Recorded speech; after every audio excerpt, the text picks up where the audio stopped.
Bonjour, Ismaël Ouanet, je suis le nouveau directeur territorial Innovation Incubation et ESS de la Banque des Territoires, groupe Caisse des Dépôts.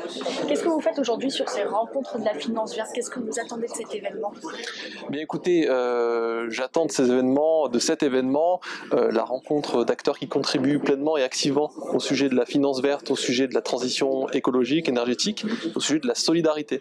Et finalement, je vois que tous les grands partenaires avec qui nous œuvrons tous les jours sont ici présents, donc c'est vraiment un travail de coordination et de coopération en faveur de ces grands projets. Et justement, à la Banque des Territoires, comment est-ce que vous œuvrez en faveur de la finance verte? Quels sont les outils que vous mettez à disposition dans cet objectif?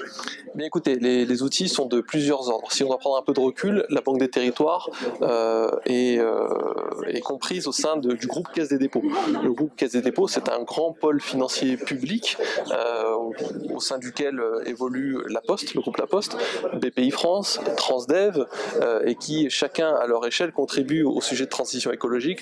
Transdev qui est premier opérateur de transport zéro carbone, la BPI qui propose différentes offres en tant que banque du climat, et vous avez la Banque des Territoires donc qui est là pour apporter des financements au service des territoires, des collectivités, des élus, mais aussi des entreprises, des porteurs de projets privés, donc des outils en ingénierie amont, donc pour structurer des projets, pour permettre de les consolider et d'arriver au mieux à une concrétisation durable.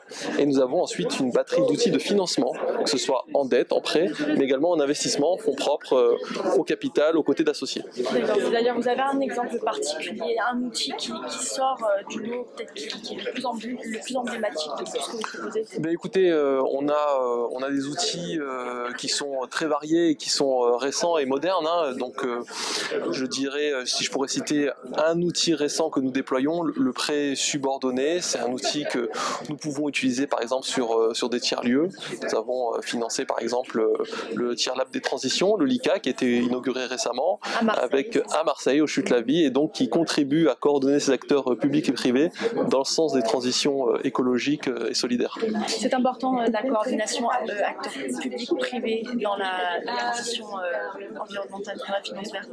Exactement, et d'ailleurs le groupe Caisse des Dépôts, c'est la coordination d'acteurs publics et privés. C'est de l'actionnariat public, c'est de l'intervention sur des champs concurrentiels, et donc finalement les deux sont obligés de coopérer. Nous sommes sur les deux versants de l'économie française, et finalement c'est essentiel d'arriver à cette coordination, et nous en sommes le premier exemple au sein même du groupe, mais même dans nos interactions extérieures. Et justement, est-ce qu'on y arrive? Est-ce qu'il y a encore des progrès à faire dans ces partenariats publics-privés?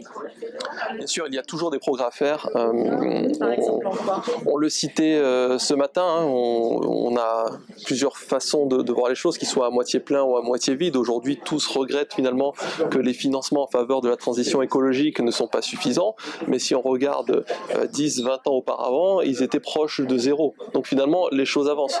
Aujourd'hui, on a encore cet enjeu de coordination entre l'ensemble des acteurs, coordonner les forces de frappe financières, coordonner les dispositifs financiers, et d'ailleurs une journée comme celle-ci, comme le Festival de la finance verte et solidaire, permet justement les rencontres d'acteurs et les coordinations sur l'accompagnement de projets. Est-ce que vous avez une actualité au niveau de la Banque des Territoires, un nouvel outil qui va paraître par exemple? Écoutez, en termes d'actualité, ce que je peux citer, c'est notre contribution aux différentes politiques publiques qui sont définies et qui sont toujours en cours de perfectionnement sur les sujets climat, sur le sujet croissance verte, contribution au grand plan également de l'économie sociale et solidaire, hein. La ministre Olivia Grégoire a annoncé des grandes mesures, nous allons être contributeurs, nous apportons 24 milliards d'euros sur les sujets de transition écologique aux côtés de la BPI, donc les contributions sont majeures, sont générales et sont sur l'ensemble des dispositifs qui sont pilotés par le gouvernement et par les pouvoirs publics.